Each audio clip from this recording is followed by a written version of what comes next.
Hey everyone! Today we're going to talk about changes in market equilibrium. What exactly can cause the equilibrium price and quantity to change? Any factor or event that shifts demand or supply, separately or at the same time, can affect our equilibrium price and quantity. In other words, we're sitting at an equilibrium point, and anything that affects demand or supply can knock us out of that point and move us to a new one. In this video, we're going to work through 8 cases, 4 where either demand or supply shifts on its own, and 4 more where demand and supply shift at the same time. Let's start with Nutella market. Suppose there's a market for Nutella, and let's say Americans experienced an increase in income. How does that affect the Nutella market? Does it affect the supply of Nutella? No. A change in income doesn't affect production costs at all, so supply isn't affected. Does it affect the demand for Nutella? Yes. Nutella is considered a normal good, so when income goes up, we'd expect demand for Nutella to go up too.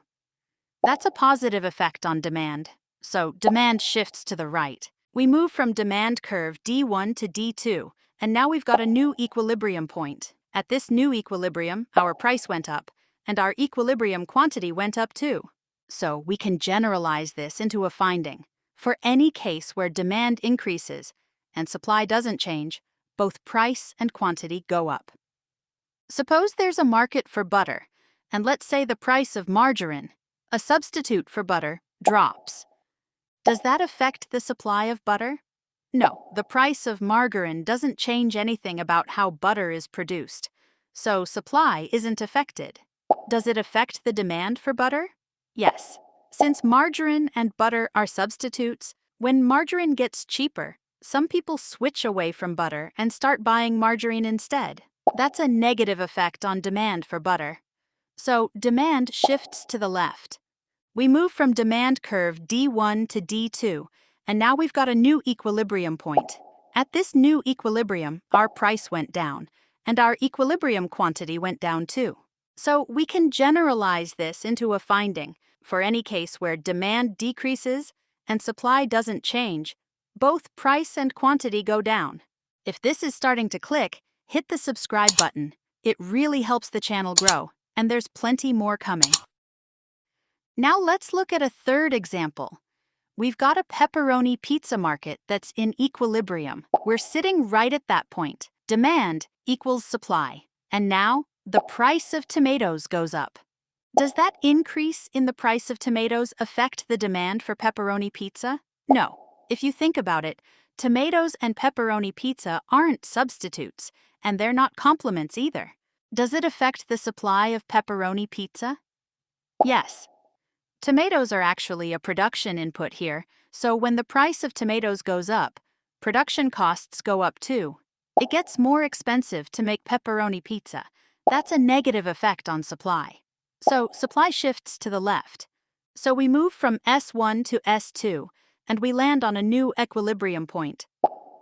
At this new equilibrium, what happened? Our equilibrium price went up, and our equilibrium quantity went down. So we can generalize this into a finding. For any case where supply decreases and demand doesn't change, price goes up, but quantity goes down.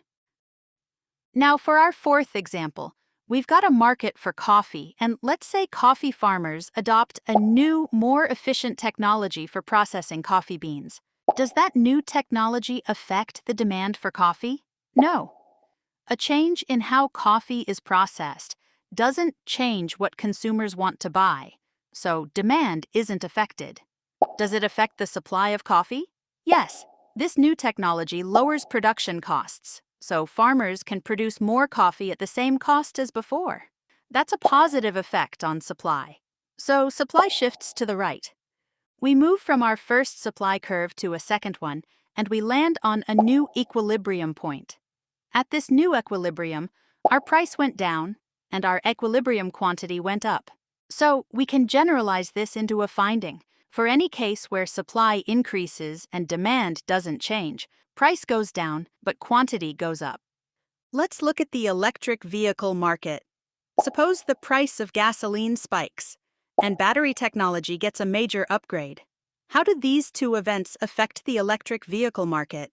When the price of gasoline spikes, gas-powered cars become more expensive to drive. Since gasoline-powered cars and electric vehicles are substitutes, more people start looking at EVs instead. That's a positive effect on demand. So demand shifts to the right. Now, at the same time, something else happens too. Battery technology gets a major upgrade. This makes EVs cheaper and faster to manufacture. That's a positive effect on supply. So supply shifts to the right as well. So here, we've actually got two things happening at once: demand shifting right and supply shifting right. This is the first time we're looking at a case where both curves move at the same time. But you already have everything you need to figure this out. You already know what happens when only demand shifts to the right. Price and quantity both go up. And you already know what happens when only supply shifts to the right. Price goes down, quantity goes up. So what happens when both things happen together? The quantity goes up for certain because both shifts are pulling it in the same direction, up. And the price? Demand is pulling price up, and supply is pulling price down. At the same time, think of it like a tug of war. Whichever pull is stronger, meaning whichever shift is bigger, decides which way price actually moves. That gives us our rule before we even look at the diagrams. Quantity is going to increase no matter what, and price is going to depend on which shift wins the tug of war. Let's confirm that with 3 quick diagrams. First, suppose the demand shift is bigger than the supply shift. Demand wins the tug of war, so price goes up and quantity goes up. Second, suppose the two shifts are exactly the same size. It's a tie, so price stays exactly the same and quantity still goes up. Third, suppose the supply shift is bigger.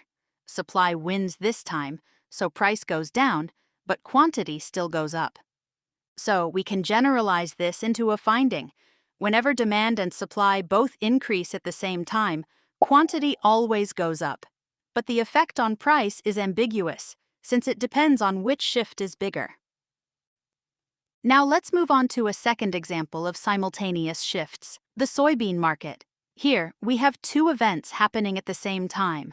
A study reveals that eating soybeans lowers cholesterol levels, and separately, a pest infestation hits soybean crops. That study doesn't affect the supply of soybeans, but it boosts demand. So demand curve for soybeans shifts to the right. The pest infestation destroys some crops, which doesn't affect demand, but negatively affects the supply of soybeans, and supply shifts to the left. Both shifts push price up together, so price is certain to rise. But demand and supply pull quantity in opposite directions. It's a tug of war, and whichever shift is bigger decides whether quantity goes up, down, or stays the same. Let's look at 3 quick diagrams here. If the demand shift is bigger than the supply shift, quantity goes up. If the two shifts are the same size, quantity stays exactly the same. And if the supply shift is bigger, quantity goes down. Price, though, goes up in all 3 cases, since both shifts push it in the same direction. So we can generalize this into a finding. Whenever demand increases and supply decreases at the same time, price always goes up. But the effect on quantity is ambiguous, since it depends on which shift is bigger. That's the same pattern we just saw with the electric vehicle market, just flipped. There, quantity was certain and price was ambiguous. Here, it's the other way around. Now, a third example, the housing market. Something interesting happens here. The same underlying belief hits both sides of the market at once. Buyers and sellers alike start expecting home prices to keep falling over the next few years. On the demand side, when buyers expect prices to keep falling, waiting looks like the smarter move. Why buy now if it'll be cheaper later? So people hold off, and demand shifts to the left. On the supply side, sellers are looking at that same expectation. But from the other angle, if you expect your house to be worth less next year, you'd rather sell now while it's still worth more. Many owners rush to list their homes before prices drop further. That's a positive effect on supply, so supply shifts to the right. Here, both shifts push price down together, so price is certain to fall. But demand and supply pull quantity in opposite directions. It's a tug of war, and whichever shift is bigger decides whether the number of homes sold goes up, down, or stays about the same. So we can generalize this into a finding. Whenever demand decreases and supply increases at the same time, price always goes down, but the effect on quantity is ambiguous. Last example, the leather market. Two different forces hit this market at once. First, a synthetic alternative becomes trendy, and leather goes out of style. Second, a cattle disease reduces herd sizes across ranches. When leather goes out of style, that's a shift in tastes, which decreases demand for leather, so demand shifts to the left. At the same time, a cattle disease reduces herd sizes across ranches. Leather comes from cattle hides, so fewer cattle means fewer hides available, even though nobody's trying to cut leather production directly. The supply of leather decreases too, shifting to the left. Here, both shifts push quantity down together, so a smaller quantity of leather sold is certain.